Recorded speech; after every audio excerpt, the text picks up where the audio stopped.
ఇంటి దగ్గర దింపేయండి. సరే బాయ్, వెళ్ళు. సరేనండి. ఆడి మీదకి మీరు కొబ్బరికాయ ఇసరటం కరెక్టే, తలకాయ పగలగొట్టినా ఇబ్బంది లేదు అంట. ఆటో తోటం అంటే అదేమన్నా మామూలు విషయమా? దానికున్నవే 3 చక్రాలు, చిన్ని ముండ, దాన్ని తోలుకుంటూ మీరు సంపాదిస్తున్నారు. దాన్ని వాడు నీచంగా మాట్లాడతాడా? ఏదేమైనా వాడు పెళ్లి కూతురు అన్నయ్య, నువ్వు కొట్టచ్చా వాడిని? నాకేం తక్కువయా? ఆటోలు 8 చూపించమంట. ఈ ఊళ్ళో మొదటి ఆటో డ్రైవర్ నేనేనయ్యా. చదవకపోవడం నా తప్ప? చదువు అవ్వలేదు, చదవలేదు, అందుకే చదువుకున్నామని అడుగుతున్నాం. టంగుటూ రంజయ్య ఏం చదివారు? రాసిన నెలలో ప్రతిభను చూడండి అయ్యా. మీ కూతురు సుఖంగా ఉంటుందని చూడండి అయ్యా. ఇప్పుడేంటి, నీకు ఆ అమ్మాయి నచ్చిందా? నువ్వు వెళ్ళి తీసుకురా, నేను పెళ్లి చేస్తా. ఒంటరిగా వెళ్ళా? లేదు బాస్, మీరు వెళ్ళి తీసుకురండి, మిగతా ఏర్పాట్లన్నీ మేము చూసుకుంటాం. ఏ సాయం కావాలన్న వెంటనే పిలవండి బాస్, మా బ్రోకర్ బృందం కాచుకొని ఉంటుంది.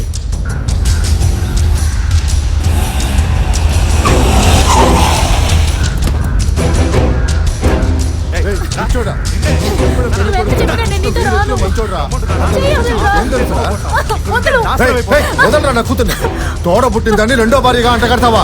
నా కోపం తప్పించుకుంటూ వెళ్ళిపో. ఆటో వాడు అసలు మనిషేనా? దీన్ని వాడికి పెళ్లి చేస్తానంటారు. నువ్వు తప్పుకో. అసలు నా గురించి ఏమనుకుంటున్నావు? నేనేమైనా నీ బానిసనా? అయినా నా జీవితాన్ని నిర్ణయించడానికి నువ్వెవరు? నేను చదువుకున్న దాన్ని, నాకంతా తెలుసు. ఏం తెలుసు నీకు? పుట్టినప్పటి నుంచి కష్టపడుతున్నావు కదా, నీకు మంచి జీతం నేను ఏర్పాటు చేస్తాను. నా మాట విను. ఇలాంటి ఆశలకు లొంగిపోయావనుకో, నాశనం అయిపోయి నడి రోడ్డు మీదకి వచ్చాను. దాన్ని కింద కోపడద్దమ్మా, ఆవేశపడకమ్మా. అసలు పెళ్ళే వద్దు, ముందు కింద పడేమ్మా. నన్ను వదిలే, దండం పెడతాను. అమ్మాయి కనుకుంటుంటే నాకు ఈ పరిస్థితి వచ్చిండేదా? సావిత్రి, సావిత్రి రా రా.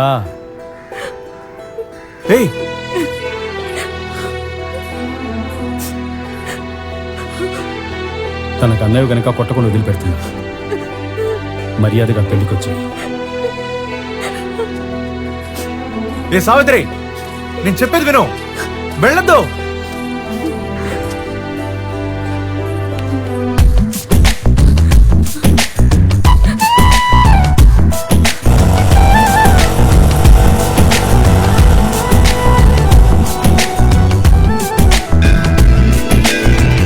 అమ్మాయిలందరూ సన్నికల్ని తొక్కే పెళ్లి చేసుకుంటారు. ఈ అమ్మాయి సన్నికల్లు ఎత్తి బెదిరించి మరీ వచ్చింది. జర జాగ్రత్తగా ఉండు కృష్ణ. ముహూర్తం దాటిపోయేలాగా తాలిబొట్టు కట్టేనా? మాషాల్లా. మొత్తానికి మీ అమ్మకి నాన్నకి పెళ్లి జరిగిపోయింది. కానీ ఆ పెళ్లికి అడ్డుగా ఉన్నది మీ నాన్న చదువుకోలేదన్నదే. ఇప్పుడు అర్థమైందా అమ్మా? నువ్వు బాగా చదువుకోవాలి, జీవితంలో పైకి రావాలని ఎందుకు ఆశపడుతున్నానో బాగా చదువుకోవాలి, సరేనా? అమ్మా, రే తల్లి, పడుకుండిపోయావా?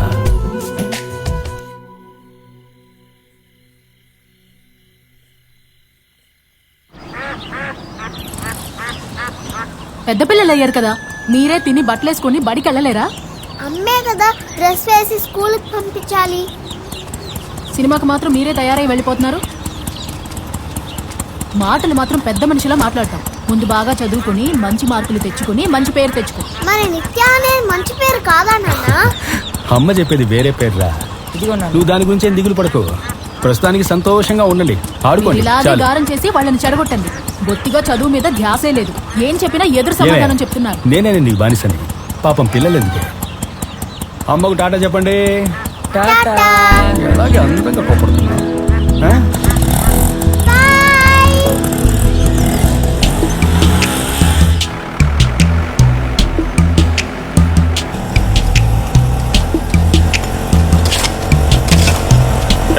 ఎడం పక్క రాళ్ళు పోదు.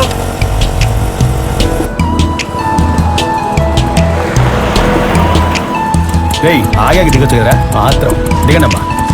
బాయ్ నాన్న.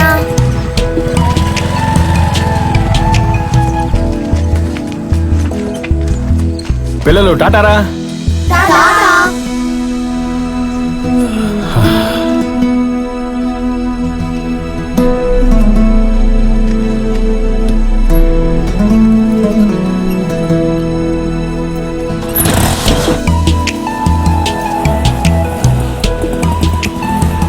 దిగండి రా చెట్టి తల్లి రే బాబా చేతులు తీసుకెళ్ళు టాటారా కృష్ణ అన్నా మన పొన్నేకల్లులో ఓ మలయాళీ స్థలాలు అమ్ముతున్నాడయ్యా.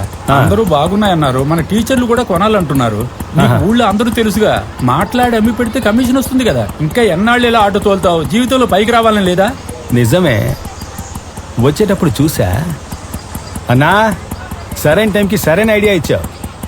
ఎప్పుడు పిల్లల్ని స్కూల్ మారుద్దామా అనుకుంటున్నా, దేవుడు నీ నోటి ద్వారా దారి చూపించు చూసావా. ఏయ్, నీ మంచిగా చెప్పాను. సరేనా, నేను వెళ్ళి చూస్తాను. సరే, వస్తాను. సరే. ఓకే. సరేనా.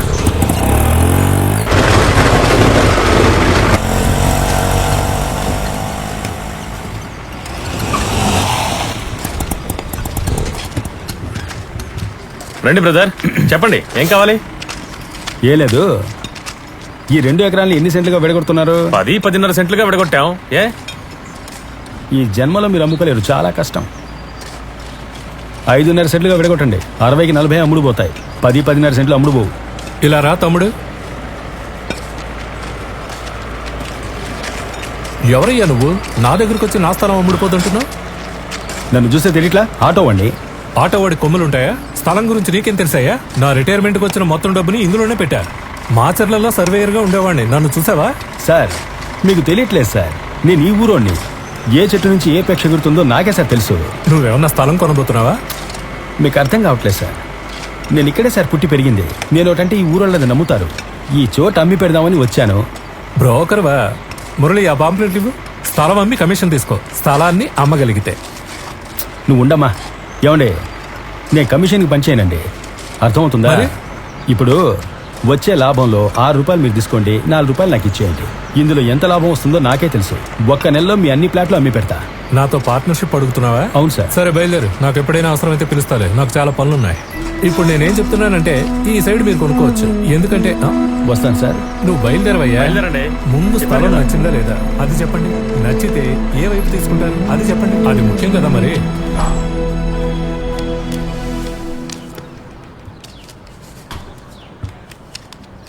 ఇంకేమైనా కావాలా సార్? నువ్వు కార్లో వెయిట్ చేయి. సరే సార్. ఏంటి ఆలోచిస్తున్నారు? ఆడనే. ఆ కృష్ణ అనే ఆటో అబ్బాయికి ఊళ్ళో ఉన్న మొత్తం అందరూ తెలుసట. ఒక్క నెలలో మన ప్లాట్లన్నీ అమ్మి పెడతానంటున్నాడు. విషయం బాగా ఉన్నవాడే, కానీ ఎక్కువ అమౌంట్ డిమాండ్ చేస్తున్నాడు. లోకల్ కదా, అమ్మి పెట్టేస్తాడు లేండి. ఏం చేయబోతున్నారు?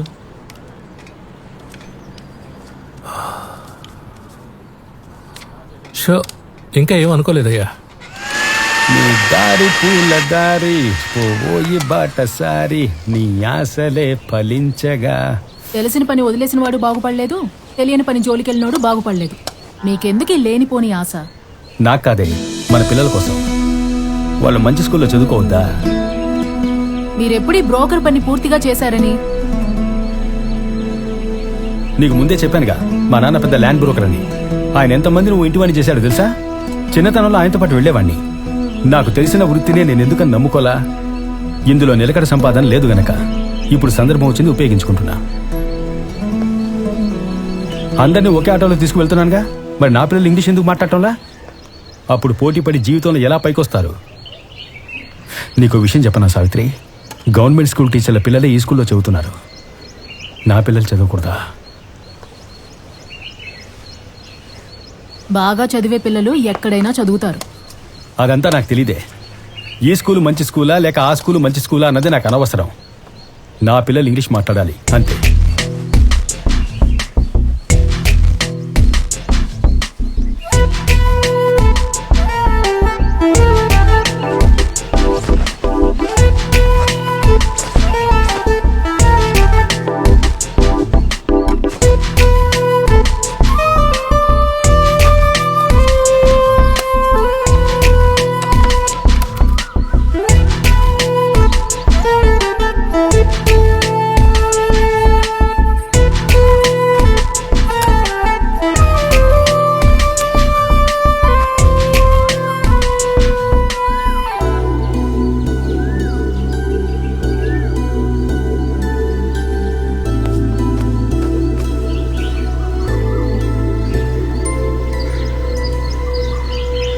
విభూతి కరెక్ట్గా ఉందా? పిచ్చిదానా.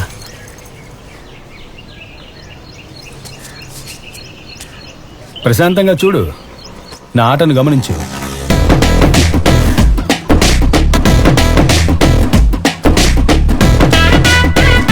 రండన్నా, కూర్చోండి అన్న. తీరా బండి.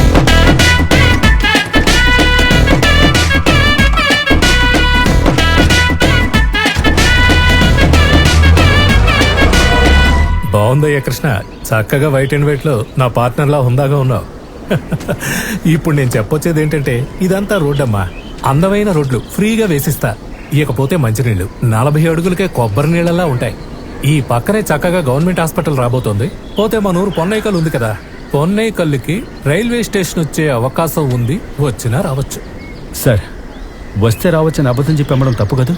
అది అబద్ధం ఎలా అవుతుందన్నా? వస్తే రావచ్చు అంటున్నారు అంతే.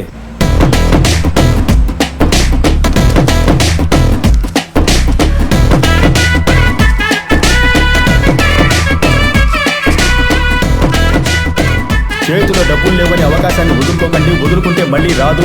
ప్రజలారా మర్చిపోకండి, ఆదమర్చి ఉండకండి. ఇది ఒక అద్భుతమైన అవకాశం. ఇదిగో దీన్ని బండిలో పెట్టవయ్యా. రావాలి పార్ట్నర్, రండి. వస్తున్నా సార్. సార్, ఒక అమ్మాయిని బుక్ చేశాను. అది మన టీవీలో అడ్వర్టైజ్మెంట్ ఇవ్వడానికి. ఆ పేపర్ ఇలా తీసుకురా. పొన్నెకల్లుకి సమీపాన 45,000కి అరగ్రౌండ్. ఇవి గట్టిగా నొక్కి చెప్పాలి. మన కోసం, మన కుటుంబం కోసం, మన భవిష్యత్తు కోసం. నవ్వుతూ మాట్లాడాలి. మీకంతా ఓకే కదా సార్? రండి. ఓకే.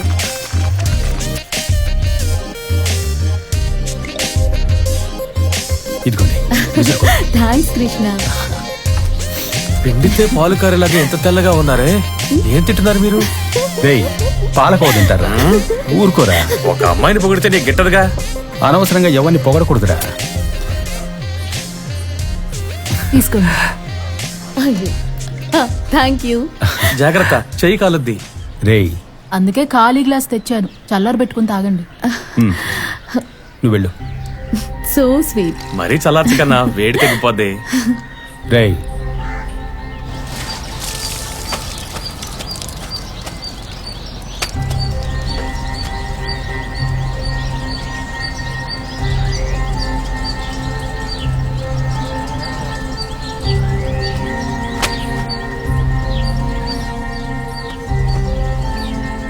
మన గుంటూరు జిల్లా పొన్నేకల్లు గ్రామ సమీపంలో స్థలం విలువ కేవలం 45,000నండి.